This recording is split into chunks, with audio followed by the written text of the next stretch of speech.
Sam, how's life in the hot seat? Not so hot, so, you know, I'm dealing with it. You had It heats up, I'll say. I won't call it a hot seat. Warm. From time to time. So I think we're gonna get started. Keena, you ready? Ready? I call the Charlottesville April 7th, 2025 City Council meeting to order. Madam Clerk, would you please call the roll? Councilor Oshrin? Here. Vice Mayor Pinkston? Here. Councilor Snook? Here? Mayor Wade? Here? And we are still awaiting Yeah, Mr. Payne. I'm sure he may show up. We have a statement from the City Attorney's Office. Good afternoon. Good afternoon. Very nice to see all of you in person. I'm usually watching Yes. from the virtual world. Yeah. I'm here to speak to the public notice for the real property tax hearing that was scheduled for tonight. On Thursday evening, April 3rd of this year, after 8 p.m., it was brought to the attention of the City Attorney's Office that there may be a problem with the notice of public hearing related to the real property tax rate. On Friday morning, the City Attorney's Office began working with city staff to understand the public notice process that had been undertaken. By Friday afternoon, the City Attorney's Office had collaborated with the City Clerk, the City Manager's Office, and other city staff, and determined that there was indeed a failure to timely post notice of public hearing in a prominent public location at which notices are regularly posted. Virginia Code Section 58.1-3321C requires that such notice be published in a newspaper of general circulation in the city, and that notice be published in a prominent public location at which notices are regularly posted in the building where the governing body conducts its business, i.e. City Hall in this case. And that notice must be posted in both places at least 7 days prior to a public hearing regarding increases to the real property tax rate. By Friday, that same Friday afternoon, last Friday, a corrective course of action was in place, and that course of action was approved by the city manager. The corrective course of action is that the real property tax rate public hearing scheduled for tonight will be removed from tonight's agenda, and anyone who wishes to speak tonight on the issue will still be permitted to do so that they are not inconvenienced by having set aside the time to be heard. But the city will republish the notice of public hearing both in the Daily Progress and in the publicly prominent place, so that the notice will have been published at least 7 days before the rescheduled public hearing, which at this time will be at the next regular meeting of City Council on April 21st, 2025, should Council so approve. Thank you. Is there a motion to approve or amend the agenda? Yes, I move to amend the agenda per the city attorney's recommendation. Second? Can we vote? Thank you. The motion passes 5-0. Thank you all so much for coordinating to correcting that. The meeting will be divided into 3 sections. The first one will be a work session to hear and discuss presentations that do not require a council vote, followed by a closed session, and then a city council regular business meeting at 6:30. And today we'll hear a presentation on the draft ADA transition plan update. Mr. Sanders? Good evening, councilors and members of the public. Tonight, we're going to be sharing with you the draft presentation. I have been, I would say, a long-awaited draft presentation that we hopefully will be able to have ready to be dispersed to the public at large. But really just to speak to the idea that ADA is important to the city government. We have not done everything that we needed to do in the past, and our goal is to correct that. And as we are having internal conversations, the focus that has come from me specifically has been that we are trying to achieve a culture of compliance and to ensure that we are doing everything in our best effort to get our ADA issues resolved and to make sure that going forward, as we build infrastructure and do various things, that we're always doing it with the mindset that there are always individuals who may need us to go a step further, and our goal would be to ensure that we can do that. So I'm going to turn it over to Ms. Marshall, Deputy City Manager Marshall, who's going to introduce our speakers tonight. Good afternoon, Mayor, Vice Mayor, Council, and City Manager. It's my pleasure to be able to introduce you to our ADA team here in the City of Charlottesville, as well as to Precision Infrastructure Management, who is our consultant for this work. We are very excited to get feedback not only from you all, but also from members of the community on this draft plan. As Mr. Sanders stated, it is something that has been a long time in the making. And while certainly, unfortunately, barriers were found, I believe that you all will be pleased with the process that our consultant engaged in to find those barriers, and then with this team's dedication to ensuring that we move as quickly through remediating those barriers as possible to make sure that this is really and truly a community where everyone thrives. It's my pleasure to introduce you to our ADA coordinator, Mr. Paul Rudisell, who will introduce you to his team as well as our consultant.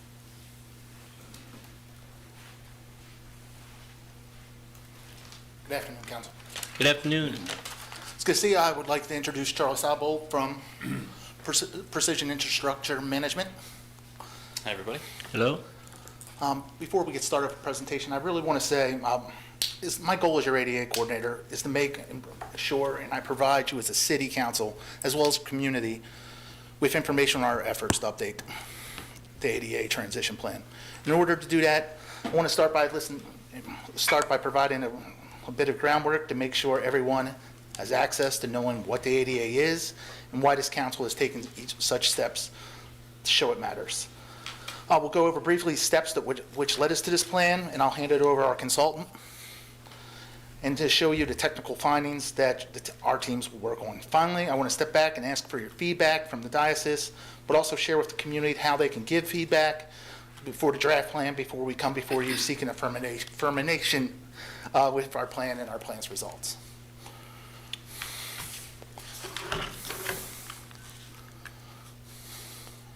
Our agenda is we're going to go a brief of the Americans with Disabilities Act. Why does it matter? Then we'll go through Charlie's presentation, and then we'll go through our next steps, our continuous feedback, incorporating the feedback into our final document. The ADA. What is the ADA? You have 5 titles of the ADA. You have one is Title I, which is employment. That applies to everybody. It's enforced by the Department of Justice and the EEOC. You have Title II, which is local government or state government. This is what we are. We're local government. Title II, we fall under. Title III is like your businesses, your corporations. Title IV is telecommunications, which is enforced by the FCC. And Title V is your miscellaneous provisions. It's code section for the ADA. Title II prohibits discrimination against individuals with disabilities. And it applies to all local state governments, subdivisions of state and local government as well. When it was passed by George Bush in 1991. It was make sure there was equal access in government. So people at that time were being discriminated on the basis of disability. They weren't being given the opportunity to participate in local government or state government. They weren't able to participate in local programs offered by recreation. Your sidewalks had no curb ramps. They couldn't get over sidewalks. So people were having trouble. So the ADA was passed to alleviate those disadvantages. Administration process. So we have to have a self-evaluation. The city did self-evaluation transition plan in 2013. 2013, when we did it, we saw barriers. We found barriers. But at that time, the city didn't really act on it. So we updated our transition plan, and so we're providing an updated transition plan with barriers so people with disabilities have more access in our government. And we want that for the city of Charlottesville. What is it? It's a disability. Disability rights are civil rights. The ADA is civil rights legislation. It's very important and it's very broad. Disabilities come in tons. There's invisible disabilities. People have depression, anxiety, fall under invisible disabilities. People that are visually impaired, people that are deaf, people that have ADHD, all fall under and are protected under the Americans with Disabilities Act. Transition plan, it's required by federal law. If you have 50 more employees, you have to do a transition plan. It's federal compliance. Everybody has to have a transition plan if you have 50 more, and you have to act on your transition plan. We can't just say, hey, we did a transition plan, federal government, here it is. You have to act on it once it's passed. That's the key. We keep doing it, we keep upgrading, and it's a living document. And as long as we do it and we're acting on what we find are our barriers and correcting barriers, and what a barrier is, it's something that prevents somebody with a disability from participating in a program. Sidewalks are considered a program under the ADA. So if somebody's having trouble navigating sidewalks, we have to correct those issues. And it's a strategy. It's a strategy to make sure we fix barriers. We prioritize, we correct them, and we keep moving on and making Charlottesville a more accessible city. Scope, what the transition plan did, we reviewed our sidewalks, our pedestrian routes, our public buildings, our transit facilities, and our parks and recreation that was required by law. Self-evaluation, Charlie will speak more to that. We came up with something called the maturity model, which we can constantly continue to review all of our programs and services. So we can continue to be updated on new laws. We continue to educate people in the city, so people are educated on what they have to do in their departments. I'm sorry, sir, did you say maturity model? Yes, sir. Okay.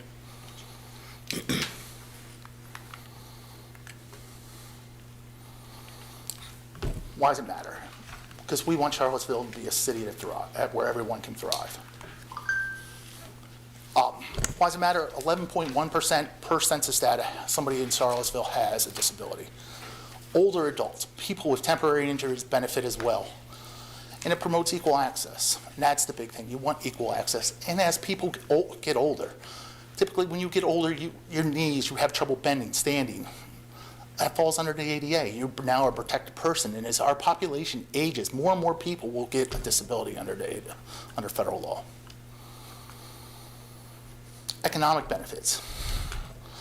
It makes us a more attractive. If we're an accessible city, if you're walkable, more people will want to come and more people want to visit. That helps generate revenue and tax revenue because people will want to come to our city. It prevents legal action as well. You don't want to get sued by the Department of Justice, but it's mainly, it boosts our economy. It aligns with our climate action goals. If you have a more walkable city, it allows people not to drive as much. It helps people bike. It gives people the ability to move around and be more accessible. Now, we've also upgraded, looks at our bus shelters to make sure they're accessible so people who want to use public transportation have a more accessible route. Makes safer schools, school routes. When kids are walking to school, you want a safe route for your child. You don't want sidewalks that are busted up. You don't want sidewalks that have panels coming up where it can be a trip hazard. It encourages people with disabilities and youth with disabilities, their independence. It reinforces our comprehensive plan. It advances our citywide diversity, equity, and inclusion goals. And it supports smart growth and resilient cities initiatives. Now I'll give it over to Charlie.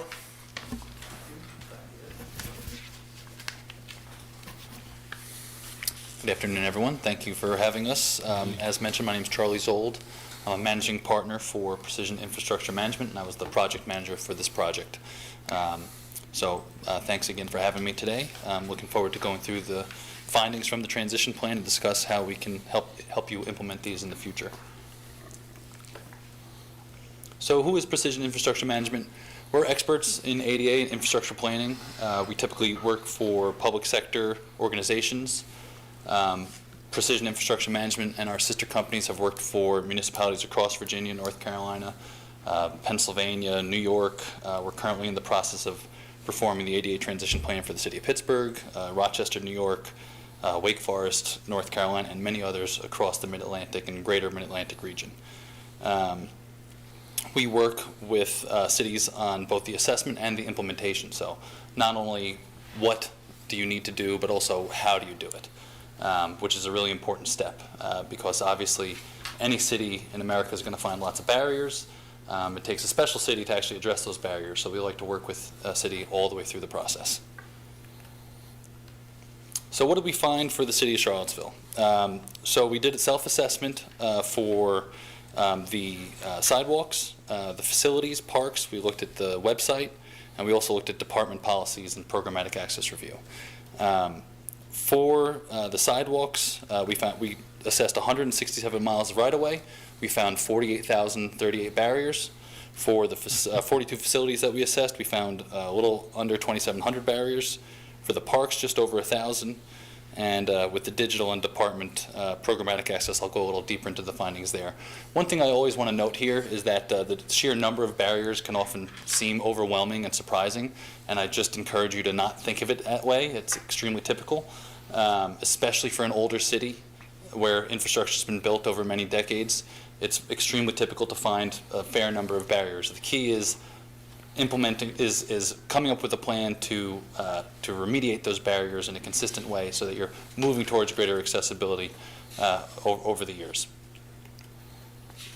A little deeper dive assessment into each part of the self-assessment process. So for the sidewalk, first we work with, obviously, the city of Charlottesville. We look at which sidewalks we want to be assessing. There are some private sidewalks. There's some sidewalks that would be under the UVA jurisdiction, some sidewalks that might just be over the city line, for instance, trying to determine what is actually a responsibility to assess and to take care of. At that point, we assign a field technician who is trained in the ADA to physically assess every single square inch of those sidewalks. So imagine 167 miles. We had a field assessment technician who would walk each one of those miles, taking detailed notes, taking detailed information about what he or she was finding on those sidewalks. What were we looking at? We were looking at the curb ramps, which is obviously one really important piece of a sidewalk assessment. We're looking at obstructions in the right-of-way. So an obstruction would be something that is preventing someone from traversing the sidewalk. So a perfect example would be a telephone pole that was put in the center of a sidewalk, or a mailbox or something like that. So you have an otherwise compliant sidewalk, however there's this obstruction that's preventing someone from walking correctly through that path. We also looked at vegetative barriers, for instance. So if you have a tree overgrown, a shrub that's overgrown, again, you have a perfectly fine sidewalk there, but there's something preventing someone from accessing that sidewalk appropriately. Accessible pedestrian signals were assessed at the start of the project, although then it became evident that the city of Charlottesville was in the process of replacing pedestrian signals throughout the city, which is a great step towards greater accessibility. We also looked at vertical height displacements. I'll pause here to talk about vertical height displacements because this is your #1 barrier class. Vertical height displacement, also known as a trip hazard, also known as sidewalk heaving. Everyone has different names for what we're talking about here. Really what we're talking about is where two sidewalk panels are no longer flush with one another. So a tree root might have pushed one up, the sediment underneath the panel might have settled, causing what's called a trip hazard, which is dangerous not just for people with disabilities, but people without disabilities as well. Anybody who has walked on sidewalks, you're familiar with these, even if you didn't know what they were called. And it's important. I didn't know it was called that. Yeah, it's a fancy term for a simple thing. Yeah. It's something that you stub your toe on. Yeah. So the reason I pause here is because a great portion of your barriers that we find are these vertical height displacements. They're extremely common. Any sidewalk, even if it was poured in the last few years, it's just the nature of concrete infrastructure on, with sediment underneath. So VHDs were an important part of our assessment, and again, we assessed for those on all 167 miles of sidewalk, which is, I think, important to note. Best practices for ADA transition planning often only call for the assessment of curb ramps, for instance, or even the assessment of curb ramps within a downtown region. So I think Charlottesville should be commended for doing a full assessment on the full 167 miles of sidewalk to get a true global view of the barriers that you're dealing with, which will help you come up with a truly comprehensive plan for the future when it comes to remediating these barriers. So again, 167 miles, a little over 48,000 barriers. That picture there is just the sidewalk network that we assessed. So we worked with the city on the front end. We received the sidewalk layer, which is just a map denoting which sidewalks are Charlottesville-owned sidewalks. A little deeper dive into the data now. So those 48,000 barriers, how are they broken down? You can see, again, 27,000 barriers are those vertical height displacements. It's a little over, probably about 65 to 70% of those barriers are those vertical height displacements. The curb ramps, about just under 2,900. We also looked at cross slope issues. So a cross slope issue is the slope of a sidewalk perpendicular to the direction of travel. So as you're walking, if the sidewalk is canted towards the street or away from the street, if you're not using a wheelchair, it might be an annoyance, but not necessarily a safety issue. If you're in a wheelchair, that can be a serious safety issue, as it could be directing you into traffic. So that's like for driveways and that sort of thing? Exactly, yes. So we specifically called out, there's cross-slope issues in general we assessed for, but we also specifically called out issues caused by driveways. And the reason we do that is it's not always the same remediation tactic for every single barrier.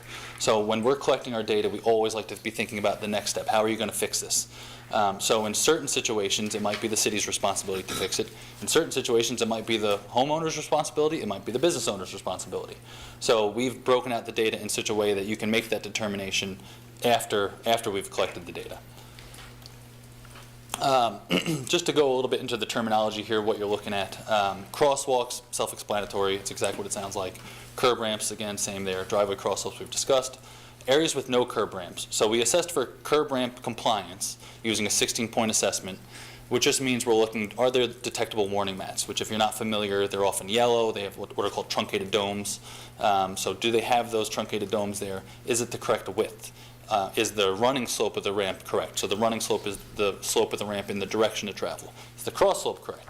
Are the flare slopes on the side of the ramp correct? There's a fair number of things that go into making a compliant curb ramp, and we assessed for most of those. I'm sorry, yep, sir. of Is course. part of that 48,000, factored in, like every intersection or every end of every street should have? Exactly, yeah. Okay. So we call out the curb ramps. The curb ramps that are noted here are curb ramps that are not compliant. We also have the no curb ramps noted, which are areas where there should be a curb ramp, where there is not a curb ramp. Thank you. Yep. I might be getting ahead of this, and you'll address it later in the presentation, but for places, you've talked about how you've got the map of where sidewalks are, and you've Yeah. walked all 167 miles of those, but what about the places where there's not sidewalks? If there's no sidewalk, there's no responsibility for the city to provide compliant sidewalks.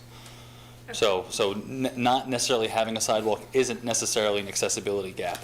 We do call out gaps in footpaths as well. So in that situation, for instance, if our field assessment technician is walking on a sidewalk and it abruptly stops, and then there's a path worn through the grass, which clearly shows that people are walking there, then we note that as an opportunity for a future sidewalk to be added. But just like a street that doesn't have sidewalks is, everyone's in the road, so it's not necessarily a discrimination thing? Yeah, exactly. Got it. Yeah. Doesn't mean you shouldn't consider putting sidewalks in the Right. future, but it's not specifically considered an ADA barrier. Okay, thank you. Obstructions I've noted before, we broke these out into different categories, not here for this presentation, but within the report itself. Again, ground obstructions, telephone poles, mailboxes, anything that is literally within the ground that is preventing someone from traversing that sidewalk. Vertical obstructions would be something like a signpost that's not high enough, so that if someone's walking and isn't able to see the signpost, they might actually injure themselves there. And then vegetative as well, which is exactly what it sounds like, a shrub, a bush, a tree that has grown into the right-of-way that is preventing someone from walking or potentially injuring someone.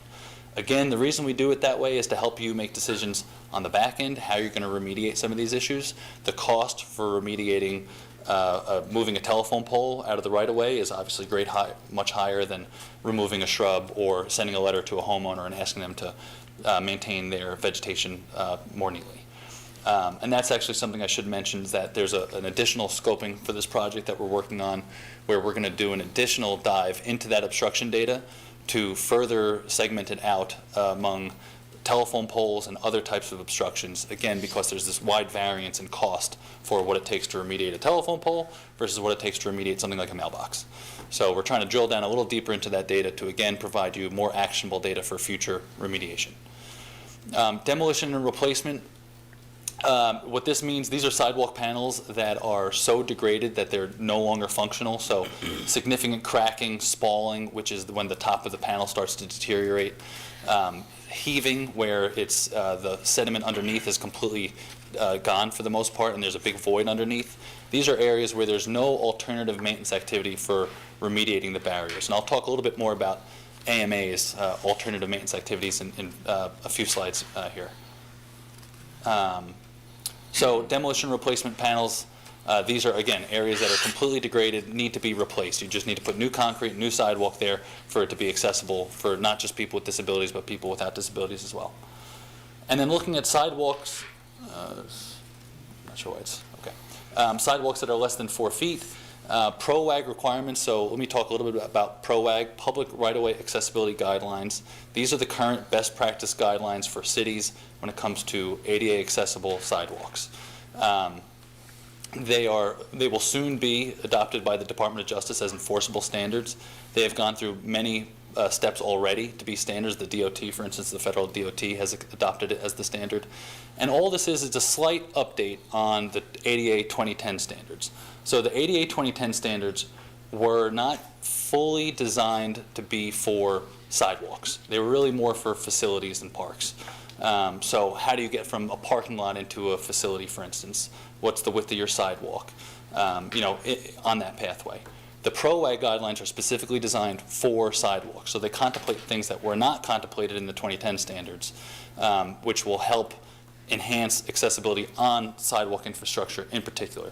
It is considered absolute best practice to use PROAG standards, even though it's not fully enforceable yet by the DOJ, because it is expected that it will be enforceable in the future, and it sort of future-proofs your plan. If you were to use the 2010 ADA standards, then in really any day now, you could be in a situation where that right-of-way data is no longer actionable. So the reason I bring that up is because 2010 standards call for 3 feet sidewalks, whereas PROAG standards call for a minimum of 4 feet sidewalks. So we noted 313 instances where you have sidewalks that are less than 4 feet. I should note that in this case, when I say instance, it could be, it's talking about a run of sidewalk. So not just a single sidewalk panel, we're talking about 50, 100 feet, 200 feet potentially. And that data is available in the system that we've presented to the City of Charlottesville. Obviously, this is just a broad overview of the data. Ponding issues, this is where you have water within the right-of-way. So at the bottom of a curb ramp, for instance, very, very frequently you have an issue where the crown of the street is high so that the water doesn't sit there, and then you have the low point of a curb ramp, and of course gravity does what gravity does, and the water will settle there. So this is a significant barrier for somebody in a wheelchair. If the pond is large enough, they physically can't make it through, and at the very least it's an extreme nuisance because as you're wheeling through that pond, your wheels are getting wet, your hands are getting wet, and it's not clean water. So it's a serious nuisance, and we've noted those where we can. We noted 23 ponding locations. There's almost certainly more throughout the city. The only challenge with collecting ponding locations is that it's somewhat dependent on the weather. You can look for indications that there's a pond at a certain location, sediment, sand being built up there, leaves during the fall. However, it's not always 100% clear where there is and is not a pond after a rain event. So this is just an indication that there is this ponding information. It's an opportunity to drill down further in future years to determine more of where these locations are. And the way to do that is sort of low tech. You wait for a rainstorm and you drive around looking for ponds. So just some pictures to put this into context. Top left there, you have a picture showing both vegetation and a missing curb ramp. Bottom left there, a missing curb ramp at the bottom of that sidewalk. Middle top, you have both instances of ponding on the right there, but also a driveway cross slope. It can be a little difficult to see sometimes on the picture, but there's a pretty significant cross slope there towards the road. At the bottom picture, same situation, both ponding and a cross slope issue. And then on the right there, you have a sidewalk that's physically less than 4 feet. And these are all pictures from Charlottesville? Yes. Thanks. Yep. And that less than 4 feet, it should be noted that the curb is not included in that measurement. The curb is independent. So total cost. Total cost for remediating these barriers is about $125 million. It should be noted off the top that this is an estimate. It could be higher, it could be lower. Generally what we're looking at is typically what you're paying for services right now, typically what's available on the open market, and trying to determine generally what it's going to cost you over the years.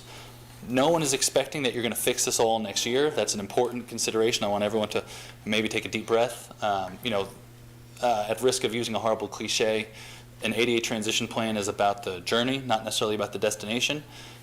It's a process. You identify these barriers, you identify these issues, and you develop a process for moving towards greater compliance. The key is to identify these goals and then to act on the goals. As Paul said, that's the important part, is you're consistently making progress, you're consistently putting budget towards these issues, you're consistently focusing on areas of high risk for people with disabilities and people without disabilities. So I mentioned alternative maintenance activities earlier, and I'll drill a little deeper into what I'm talking about now. Alternative maintenance activity is something that is not just demolition and replacement for remediating a barrier. So as I mentioned before, if you have a sidewalk panel that is completely deteriorated, you need to take it out, pour new concrete. That's sort of the classic traditional method for handling an issue. There are alternative maintenance activities that don't require removing concrete and putting in new concrete. The one that we typically discuss most is called horizontal saw cutting. This is where you use an angle grinder with a diamond tip blade to remove the trip hazard from a sidewalk panel. And you do it at a 1:12 ADA compliant slope, which is really important. You can use a grinder to remove the material, but it typically doesn't do it at a 1:12 slope, and it doesn't do a few other things that make it an ADA compliant repair. So we recommend using this horizontal saw cutting to remove these vertical height displacements. Again, because these vertical height displacements are your number one barrier, and the alternative is traditional demolition and replacement, which is a huge driver of total cost. So the chart here on the right shows the cost if you were going to use traditional methods for removing those vertical height displacements and the demolition and replacement panels. It's about $67 million. If you use horizontal saw cutting instead of traditional demolition and replacement, you save a substantial amount. It's only $16 million. So still an investment, of course, but significantly less than if you were just putting in new sidewalk. Sam, do we have one of those saws? I don't know. We're working on it. Okay. Yeah. We highly recommend it. Again, it's an important way to save some money. It's ADA compliant. Yes, ma'am. Wait, sorry, so this pie chart is saying that if we were to look at the 27,189 vertical height displacement things and did demo and replacement for all of them, it would be 67 million, but if we just did the grinding, it would be 16 million? Yes. So that one pie chart is just for that one line item? Yes. Okay. Yes, correct. Yep. Yeah. So and we can talk more about prioritization, of course. As you're making these investments in remediating barriers, you want to strike a mix of removing what we'll call low-hanging fruit, stuff that you can do efficiently, cost-effectively, and also tackling some of the worst barriers as well at the same time. So that's sort of the magic mix that you're looking to accomplish when you move towards the remediation phase of this project. Yes. So on the chart on the left where it says vertical height displacement, it says the cost is 3.6 million. What does that Yes. number mean? So this chart, we need to work on this chart, make it more clear, because earlier I was getting some grief because it wasn't clear enough. So if you look at the vertical height displacement number and the cost, it says 3.6 million. And then you look at the demolition and replacement number, the cost is 12.7 million. What we're saying is total DNR and vertical height displacement it will cost you $16.4 million for both of those categories. If you were to instead use traditional demolition and replacement for the vertical height displacements as well, it would cost $67 million.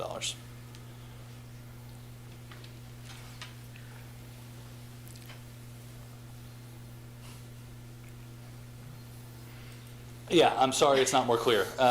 So 12.7 plus 3.6 will get you to that 16 number. Yes. Yeah. And then if we only used demolition and replacement, it would be 67 million. Yes. Got it. Yes. So demolition, so there's okay. Yeah, the key here, that 3.6 number for vertical height displacements, we're assuming that you're going to use horizontal saw cutting. If you don't use horizontal saw cutting and you just use traditional demolition replacement to fix those barriers, your cost will be $67 million. Okay, so for the vertical height displacement, it would cost $3.6 million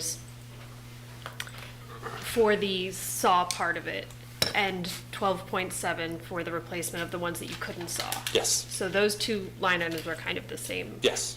Got it, okay, so Yeah. yeah, the chart needs work. Yeah, we'll work on the chart. Yeah, Thank you. it's supposed to make things simpler, and it obviously is failing its Yeah, mission. okay, thank you. No, Yeah. I mean, there's a lot of things doing multiple Yeah, jobs on that chart, so the thank key, you. yeah. Thanks for explaining that. The key takeaway here is that we highly recommend using these alternative maintenance activities to make progress with your remediation. That's what we're trying to accomplish with that chart, to show you the dramatic cost savings you're going to have if you do that. Right now, concrete is expensive, and it's only going to get more expensive. So again, any method that doesn't involve pouring new concrete is going to be more affordable now and likely into the future.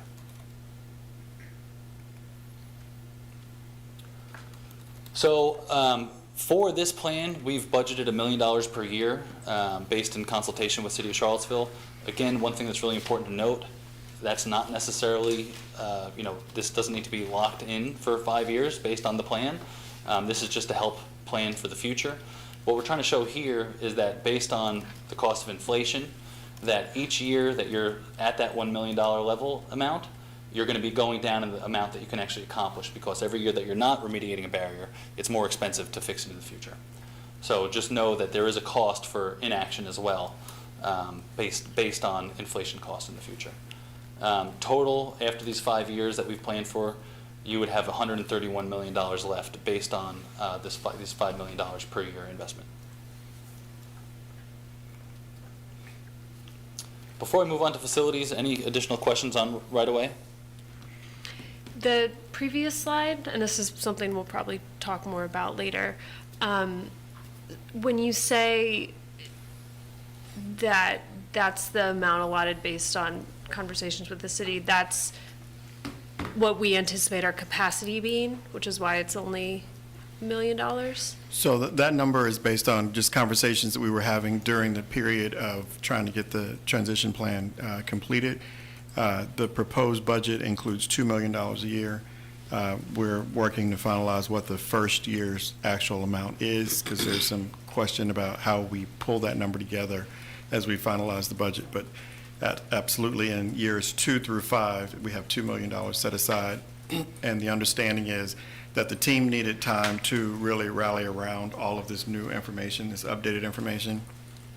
And I would anticipate that Mr. Rudisill will be coming back and saying, okay, we figured this out, we have our plans in place, all other departments have been consulted, and the number we would like to increase. To Charlie's point is that we need to increase over the going years, and we anticipated that in setting out on this course, but the goal is just to try to figure out what can we actually get done in any given year. And as you've heard from me, it is my desire that what we put into the CIP we're going to spend, that Yeah. we're not holding it. And hopefully, we get more efficient at it as we get more practice. Absolutely. And looking at the SAW and any other special thing we can do to help us get it done faster and cheaper. Maybe the tool library has one of those we could borrow. Oh, yeah. Yeah, maybe so. Thank you. Yeah, and one thing I'll just note, we can update this pretty easily. And it's also important to note that the general mix of what you're working on each year doesn't change based on the budget.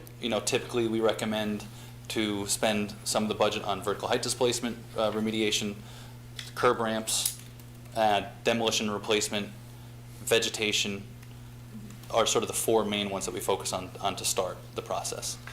So if you have $1 million, you can do a certain amount of that. If you have $2 million, you can do more of that. But the mix doesn't change much in the early process. So we also reviewed facilities, did a self-assessment of facilities to see where barriers. The pictures we have here are just showing what the process looks like. These are not actually from Charlottesville. This is from City of Pittsburgh, where we had a little photo shoot for the guys. And it involves, using a 2-foot level to check curb ramps, people out in the field, physically, again, assessing different components of infrastructure, seeing whether it's ADA compliant. We use a software called BlueDag to capture this information. One of the things that's most difficult about ADA transition plans, and something that's a huge benefit for ADA transition plans being done now as opposed to 5 or 10 or 15 years ago, is that there are more tools for capturing some of this information. So in the future, in the past, you might have to use an Excel spreadsheet and just sit there and put information in piece by piece and try to put notes about where you're talking about and what you're talking about. And it just became it's a challenge. It takes longer, it's less actionable, and therefore it's usually more expensive as well. BlueDag is the industry-leading software for capturing this information. It's great for capturing the information in the field, and it's also great for creating these PDF and accessible reports that can be handed off to people within the city of Charlottesville with very detailed explanations of what we found, why it's not compliant, how it's prioritized, whether it should be done, year 1 or year 5, and then also the expected cost of the remediation. So we looked at 42 facilities across the city of Charlottesville, and we found about just under 2,700 barriers. Again, completely in line with our experience looking at other cities. What these barriers are, so accessible routes, this is the pathway typically throughout a facility, or to a facility and throughout the facility. So that could include the sidewalk on the exterior of the facility. It could also include the interior of a facility if you're trying to get to like a tax window or something. Is there something that's preventing someone from getting to that tax window? Knee clearance issues are typically if there's somewhere where someone with a wheelchair would try to come up to a picnic table or a table outside. Would they be able to physically, wheel under that table and access the table itself? Parking, exactly what it sounds like. Are there accessible spaces? Are they designed correctly? Do you have enough? Are there van spaces? Is the signage correct? There's a whole host of things that we look for in the parking. Toilets, bathing rooms, saunas, not so many saunas, I don't believe, but toilets, bathrooms, are the stalls the correct width? Are the sinks designed correctly? For instance, one of the things we often see is the pipes underneath the sink aren't insulated. So if someone is using a wheelchair and they go up to the sink and the pipes aren't insulated, they can burn themselves. So we're checking for things like that. Reach ranges, can someone physically reach something that they need to reach? So this would be paper towels in the bathroom or paper towels in the kitchen or something like that. Play areas. Does that also include like countertops and service areas? Counters are actually separate. They're look at that. they're lower there. Yeah, it's Okay, thanks. It's one of these things where sometimes things overlap a little bit or seem to overlap a little bit, and you just do your best to stay consistent throughout how you're recording things. That's the key component here. So just some pictures here showing over here on the left this fountain. The fountain itself is probably non-compliant. I would guess just based on the picture that it's also creating an accessible route issue. Although I can't say without seeing the left there. The sink in this situation, it's probably too high. So that's an issue where someone in a wheelchair wouldn't be able to access that sink. The reach range, it's for the toilet paper there. Someone might not be able to access the toilet paper when they're on the toilet in that situation, so that's a barrier. The transfer platform here, it's not flush with the ground. So someone using a wheelchair wouldn't be able to access that particular feature within that playground. And then the seating, where it's placed and how it's placed, wouldn't be considered accessible. So looking at costs here, generally doors and gates is your number one cost feature here. One thing I do want to talk about that's really important when it comes to the facility costing. The right-of-way costing is, there's certain well-known costs associated with, for instance, pouring new concrete, putting in a new curb ramp. There's obviously variability, but you can drill down with some specificity and say, okay, this is going to be generally within the ballpark of what we're looking for. It's much more difficult to do that with facilities because there are a lot more variables about what it takes to remediate a facility. So some of the limitations of the data that you should be aware of.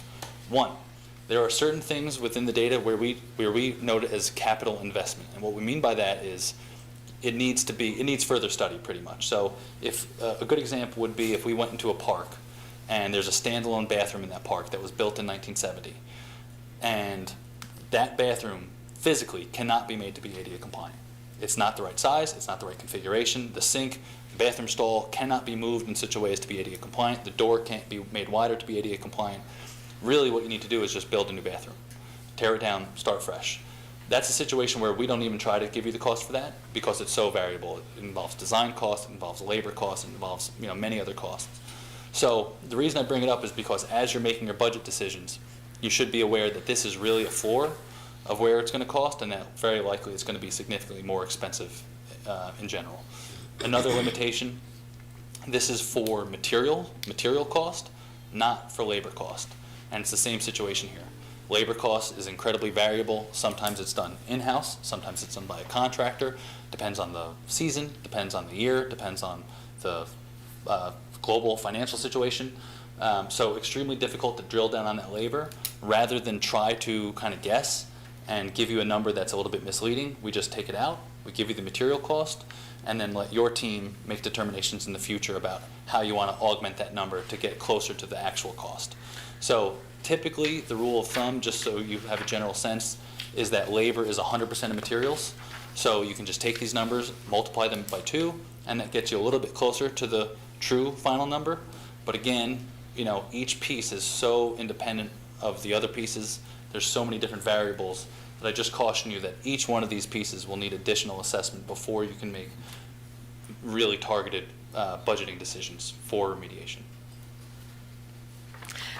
For the, there's overlap here with the accessible routes and the sidewalks that Yeah. you mentioned, like if it's, the sidewalk is attached to a facility. So which part of the Yeah, good question. is it included in both of these, or? No. So if the sidewalk from, let's say, the parking lot to the facility, that wouldn't be included in the right-of-way assessment. That's considered accessible route for the facility. Okay. Same situation for the park.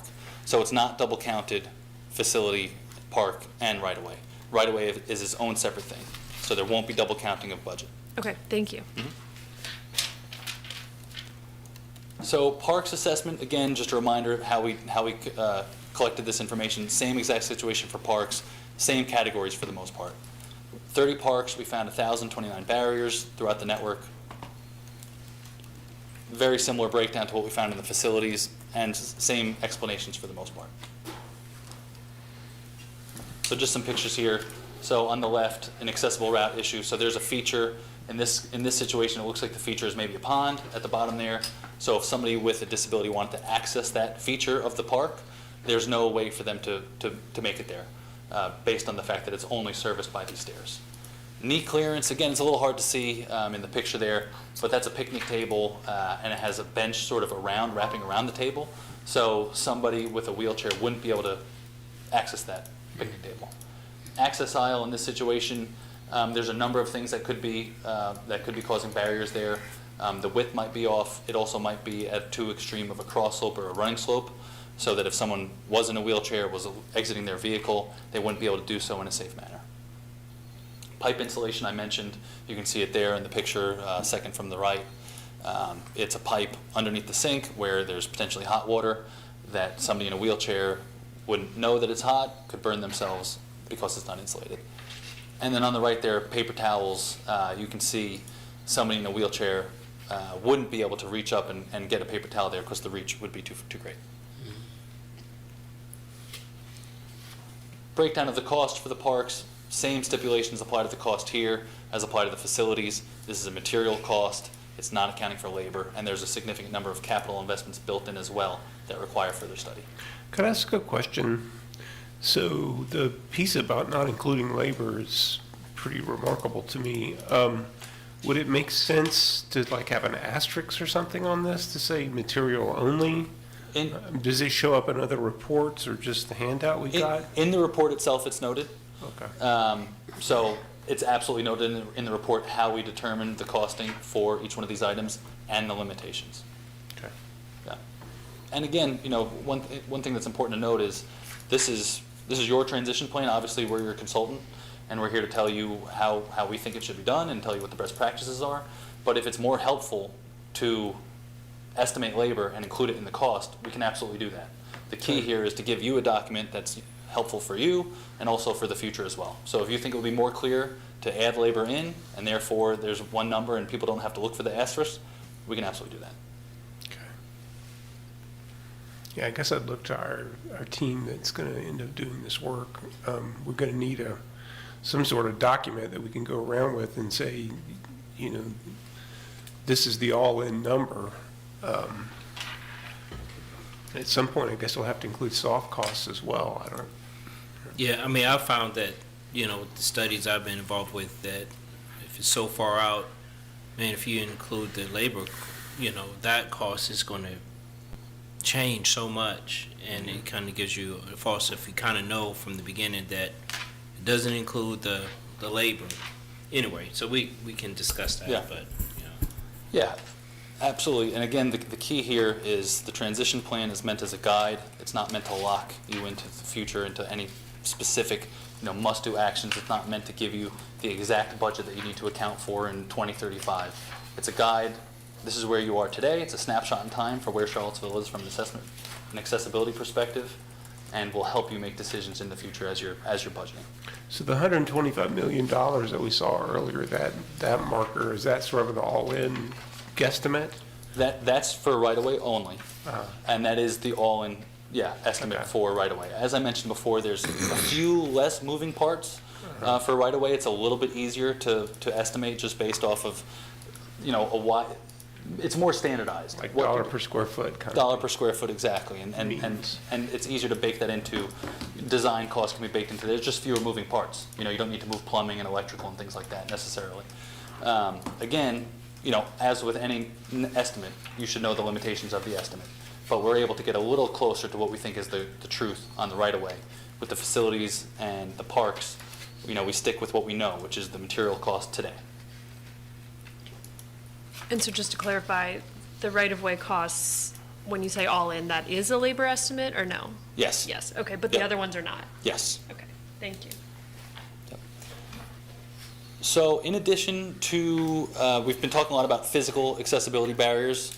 There's more than just physical accessibility barriers considered under the ADA. A digital assessment is also a really important component. This is getting more important every single day. There's more regulation coming out about digital accessibility. This is something that I think is going to be sort of the wave of the future, if you want to put it that way, for the sort of the next frontier for accessibility. Many websites, it's the same exact situation as with the built environment. Websites were built using standards from, you know, before accessibility was considered an issue. Therefore, many of the websites that were built are done so in a way that is not accessible. PDF's the same situation. So we did a website accessibility, a digital assessment as well, to see where you might have some barriers and recommend ways to move forward.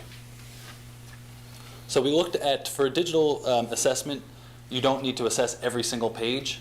Typically, websites are built on templates.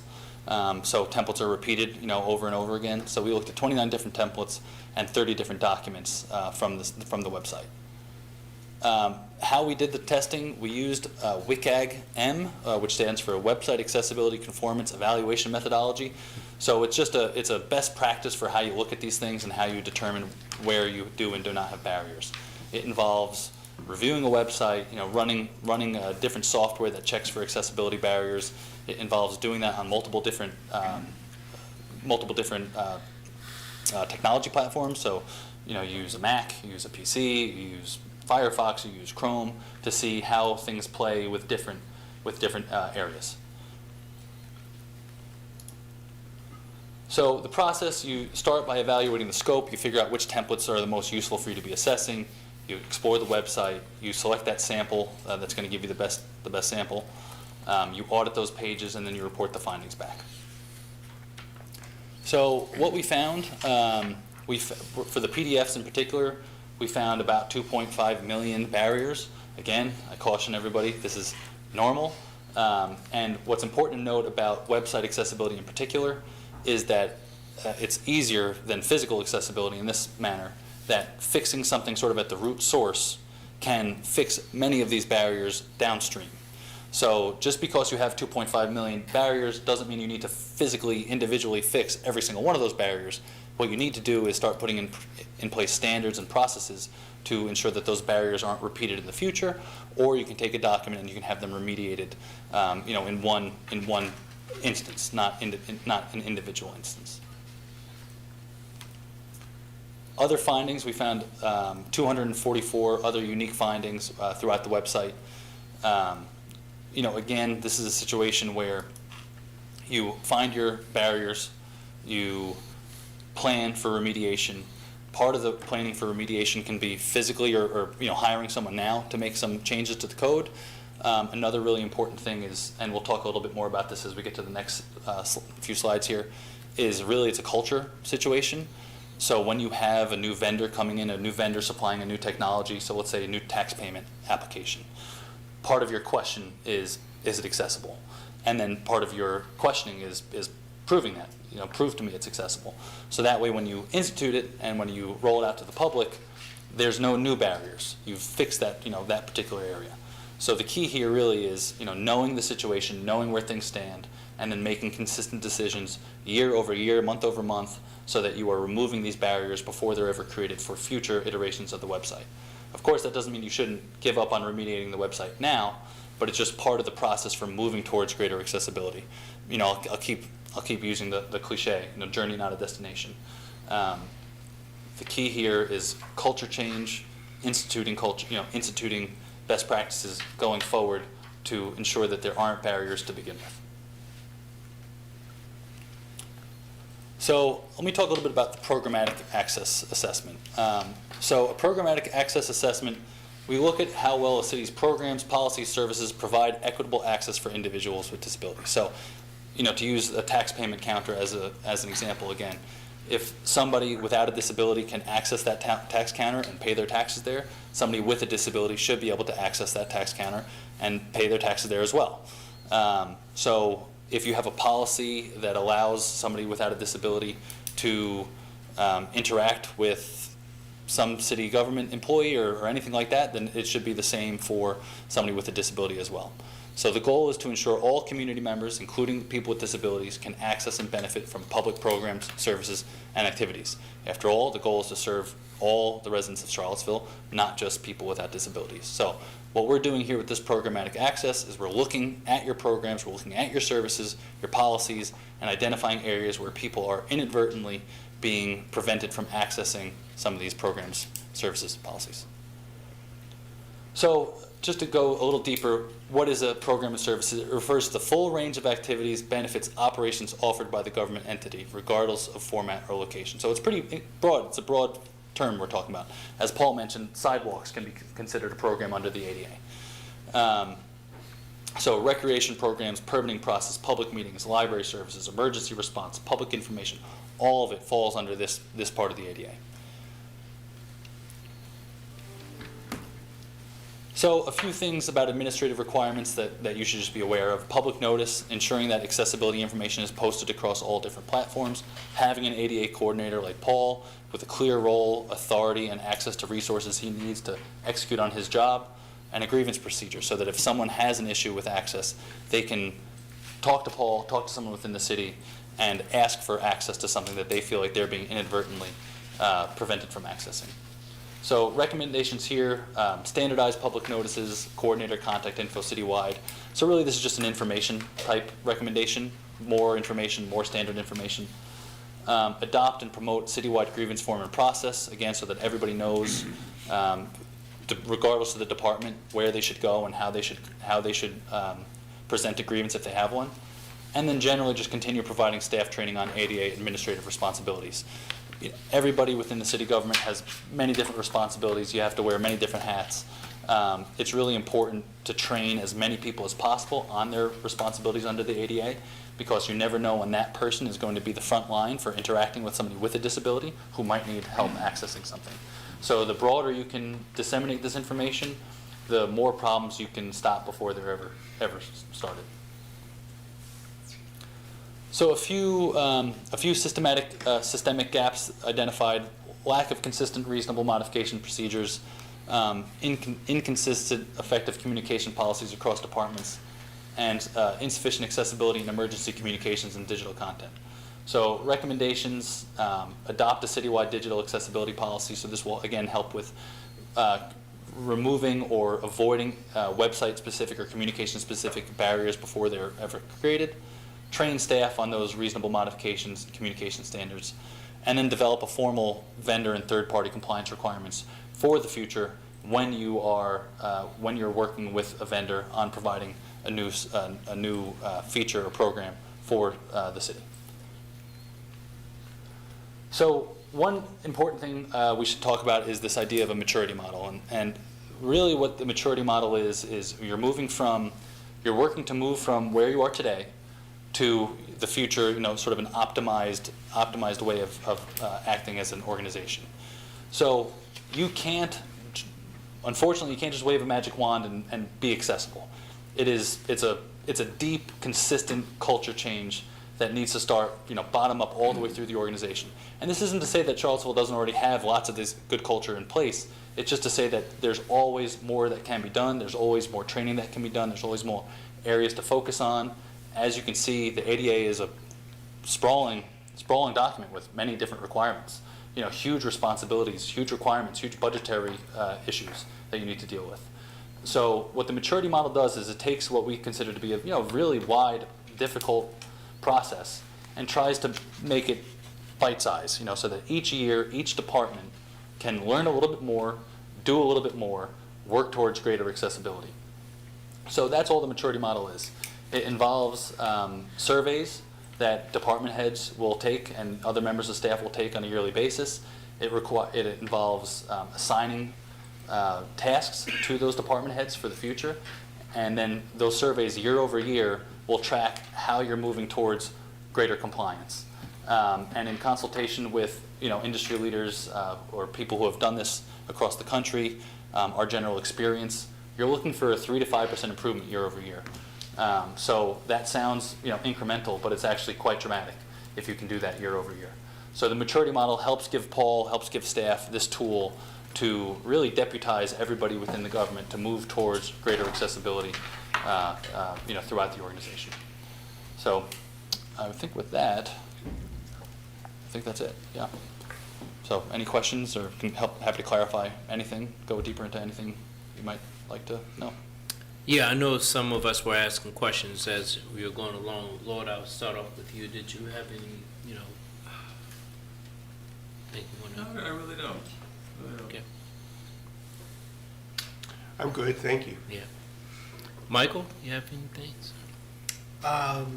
Just like process-wise, this is obviously the draft. What will the process be for incorporating feedback, finalizing the feedback, and when should we expect like a finalized, adopted ADA transition plan? I believe the 21st is what we're shooting for, to have a finalized, adopted transition plan.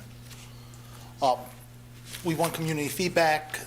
We ask the community to look, comment, send emails to ada.gov.charlottesville, so we can get feedback and I can send it to PIM and we can get this corrected and have a good transition plan for us. Mm-hmm. And then among the assessments that you did, I guess probably primarily for the right-of-way, is that distinguishing between things that the city, that are publicly owned by the city versus privately owned or owned by UVA, or is it just kind of all lumped into that pool? The assessment should mostly have only been on Charlottesville-owned sidewalk. And for the just overall assessment, is that including elements that have grandfathered in under the ADA? It includes all elements. So if somebody needs to access a program, the feature needs to be accessible, even if it was built before some of these standards were in place. So everything was considered based on the current standards. And from there, your staff can make determinations when something must be remediated. So for instance, if there's paving on a street, then you're in a must remediate situation. You must bring your curb ramps up to compliance. Generally though, all of these items, these barriers are considered, they should be remediated as soon as possible. But I guess it would be next steps developed at the department plan levels in terms of getting to the level of what would be prioritized for immediate fixes, just because realistically, it's not all going to happen. Yeah, absolutely. And the plan itself has a little bit more on prioritization. So as I mentioned, with facilities and parks, there are different priorities for different barriers within.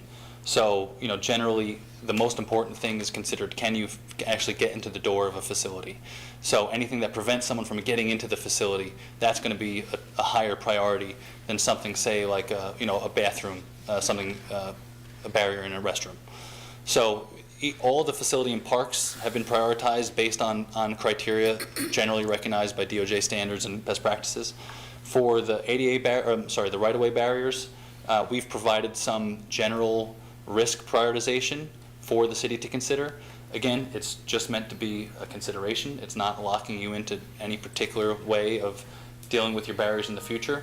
But what we like to do is we like to look at risk, so risk per street. So if you have a street with more barriers per mile, then we're going to generally recommend that you focus on that area before you focus on a street that has fewer barriers per mile. So, it's kind of a fancy way of saying newer infrastructure might not need to be, you might not need to work on that right now. Older infrastructure, more barriers per mile, you might want to consider moving that up the list. So each street has been given this risk prioritization number, and we've provided a full list for where each street is relative to the others. Thank you. Yeah. And that sorry to keep going here, but that information can be augmented with other ways of looking at things. So, it can be broken up by council district, it can be broken up by walkability. If you have good stats on how many people are walking in any given area, you can use all this information together to make really targeted decisions about where you're spending money to remediate barriers. Thank you. Natalie, do you have any? Yeah, project prioritization was one of my questions, so thank you for addressing that. But I got kind of a specific one. I'm not sure if this is a question for the city or a question for you all, but you mentioned telephone pole remediation. Who's responsible for that? Mr. Freeze, would you like to speak to that? Well, I'm going to start with, I think we're ultimately responsible for ensuring that our street sidewalks are accessible, right? I think our ADA experts Yes. would agree with that. But that's something we have to do in partnership with Dominion, right? And that's a conversation we're having with them actively about how to shift their poles out of, or to shift their poles such that we have 4-foot clear minimum on all sidewalk areas. But sometimes that's going to require us to acquire easements or similar in order to actually create legal space where that pole can be relocated to. And I think in those instances, I think it becomes our responsibility to actually acquire those easements. Mm-hmm. But the labor of replacing the pole and all of that would be. Dominion would actually move the pole. They would be the ones who would actually physically move the pole, but we would have to work with them to create the space where the pole then moves to. Right. Okay, thank you. Yeah, and as noted, there's an additional part of this project that we're working on right now, where we're going to do a deeper dive into the obstruction data to help the City of Charlottesville staff have more information to tackle that particular issue. Right now, the bucket is just including like a telephone pole and a mailbox would be in the same data. We're going to split those out so that we know exactly how many telephone poles we're dealing with and give a general, better sense for what the remediation recommendation would be for that specific spot. Okay, thanks. Okay, I think. Yeah, one more question. So we've purchased services from you, and it sounds like y'all have done a really thorough job. This has ended up in some sort of database. Is it the database that you mentioned earlier, the something WAG, I guess? So ProAg is DAG? so the Blue DAG. Blue Day. yeah Blue Dag. Thank you. Okay, yeah. So there's a couple different Blue DAG. a couple different tools that we use. So Blue Dag is the tool that we use for facility and parks assessment, and then we use Esri's ArcGIS for the right-of-way data. Okay, and is that something that we now have access to? Is that like something we're going to continue to update? Or is this like a static sort of data dump that how does that work? I'm hopeful that the data that you have is something, I've heard the phrase living document earlier. How are y'all gonna keep up with the work that you've done or new things that come in? We hope to use Blue DAG continuously. So Blue DAG will continue to update, and we can Okay. add with Blue DAG to our transition plan through. So we have Blue a DAG. subscription or whatever to that? Yes, that's the goal, is to have a Okay, subscription. to that's Blue DAG. great. Okay, thank you. And this is a city question. Is this going to be, like, we have some kind of landing page on our website that explains, like, these are the projects we're tackling this year, so the public kind of can follow along more easily? Yeah, we'll get there. That's part of the work that has to be done, is really parsing out, there's a lot, as you just heard. So now we have to turn that into what are our annual action plan on projects, and then be able to put that in a place, because that would be a priority of mine as well, to make sure that people can follow along, and we're actually promising what we can actually deliver on. That would be very important. Cool, thank you. So I just had two kind of comments. One, is this officially part of the comprehensive plan? It noted something about, the comprehensive plan, one of the goals. It supports the comprehensive plan. It supports it, okay. And, I'm sorry, sir, what was your name again? Charlie. Charlie. Yeah.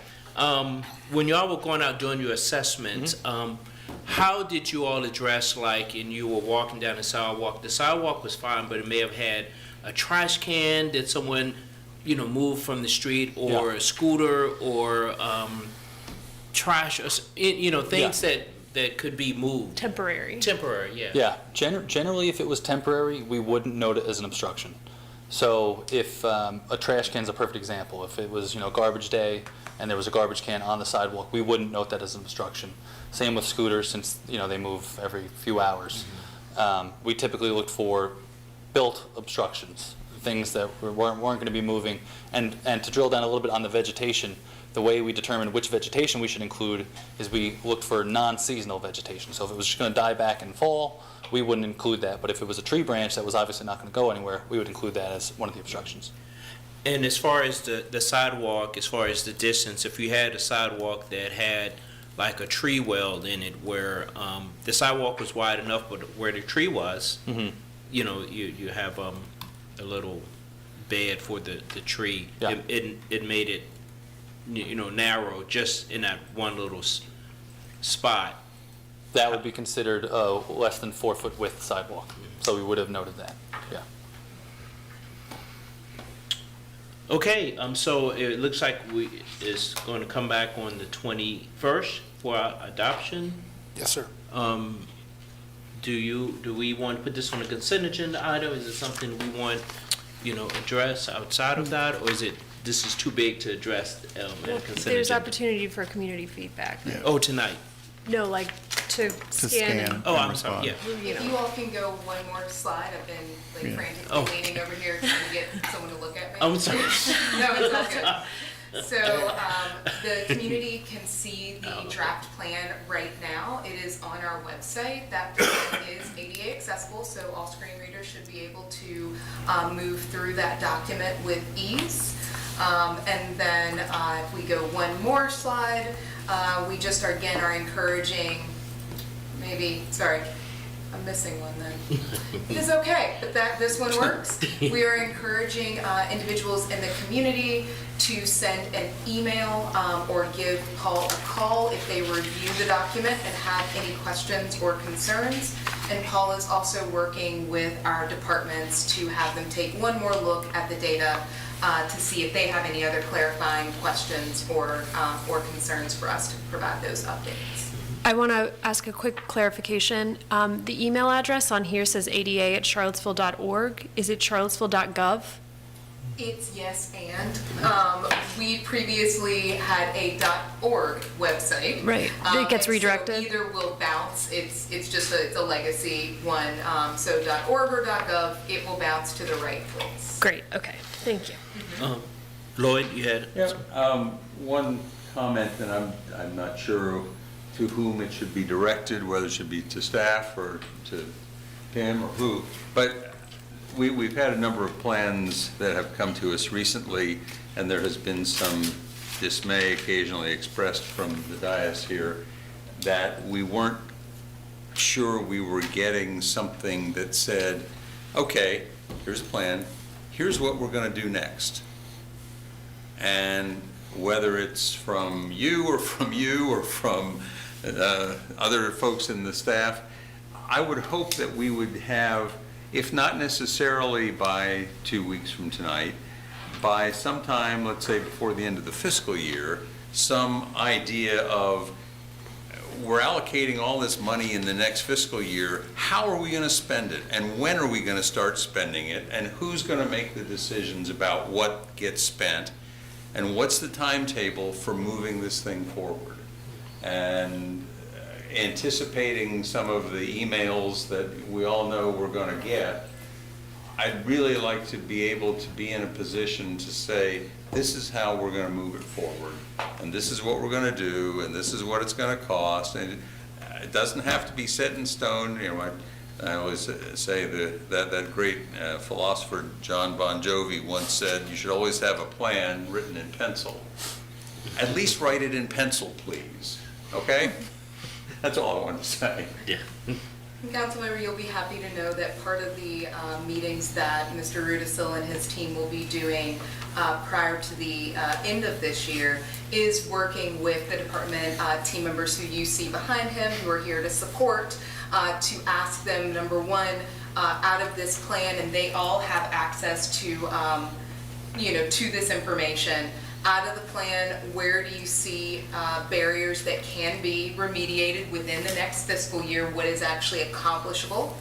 And when do you think that particular project, if by quarter, we're not asking for anything super specific, will start? So we really are leaning in on our partners here in the organization who are experts in the work they do, whether it's Public Works, Engineering, Parks and Rec, our IT colleagues as well, to let us know what they can do and get accomplished. We will then meet with the city manager, make sure that he sees that information, and then we will have that as our guide for the next year of what we plan to accomplish. If we can accomplish more, that's always fantastic. If something happens and we just can't get X, Y, or Z part, we'll note that as well. Thank you. So I'll say it a slightly different way. Everyone who works for the city government has heard from me that I believe in work plans. And a work plan outlines what it is that you intend to accomplish in any given year. And because this is such a big, broad set of things that have to be done, I will be looking to receive a work plan on our ADA work efforts. What is it that we're going to attempt to accomplish with the resources that have been set aside each year? We're doing that with you right now for climate. So every year you get a climate work plan update presentation from Ms. Rittervold.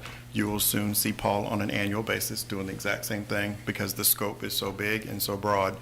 What Paul is going to be responsible for doing is herding the cats that are all the different department heads and individuals who have aligned to all the various things that Charlie has gone over with you this evening and shared with you our issues. Everyone's going to be leaving out and doing their things on their schedules, and he will be the coordinator. So he is the governor of ADA. Put that word out there for him. That is his role and responsibility, is to make sure that everyone keeps talking to him, keeps that work plan up to date so that it can be presented to you. And that's the accountability structure that we will have in place that we have not had in the past. And I'll just say, as one who has always been a list maker, one of the cool things about making a list is when you get to check them off. That's correct. I value checking things off. And you Yes, can't check them off if you didn't make the list. for sure. And Mr. Snook, I included a box that Paul can check. All right. In the Excel sheet we All put right. together. Thank you. All right, so consent agenda next meeting? We don't need to make that decision at this moment. I still have questions that I'll be getting answers Okay. before we make a determination on whether or not it's an action item on the 21st. But we will bring it back to you when we're ready ready, to okay. present it to you. I'll put it that way. I Give got us it. the time that we need. Thank you, Charlie. Thank you, Paul. Thank you, staff, everyone, for working on this. You're awesome. Thank you so much. Thank you. Read this into closed session, please.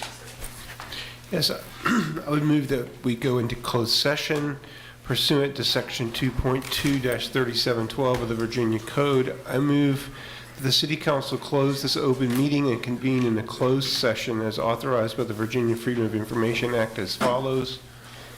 under Virginia Code Section 2.2-3711A3 for discussion or consideration of the acquisition of real property for a public purpose where discussion in an open meeting would adversely affect the bargaining position or negotiating strategy of the public body. Is there a second? Okay, can we vote? Okay, we're in closed session. We'll be back at 6:30.